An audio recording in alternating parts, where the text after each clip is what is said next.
امریکہ میں مسلمانوں کی سب سے بڑی فلاحی تنظیم اگنا ریلیف نے الریان فیونرل سروسز کے ساتھ مل کر نیو یارک میں بے گھر افراد میں کھانا تقسیم کیا۔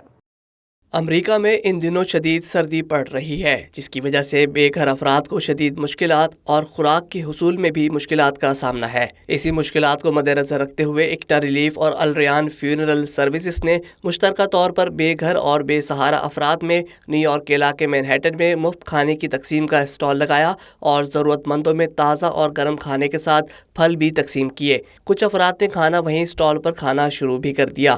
بے گھر افراد میں کھانے کی تقسیم میں چھوٹے بچوں نے بھی والنٹیئرز کے فرائض انجام دیے اور خوشی کا اظہار کیا۔ Today I came here to feed the homeless and it's a pleasure to know that I'm feeding people who don't have food. اگنا ریلیف اور الریان فیونرل سروسز کے نمائندوں کا کہنا تھا کہ وہ بلا کسی مذہب، رنگ و نسل اور قومیت کی تفریق کے انسانیت کی خدمت پر یقین رکھتے ہیں۔ بے گھر، بے سہارا اور ضرورت مندوں کی مدد کرنا ہماری اولین ترجیحات میں شامل ہے۔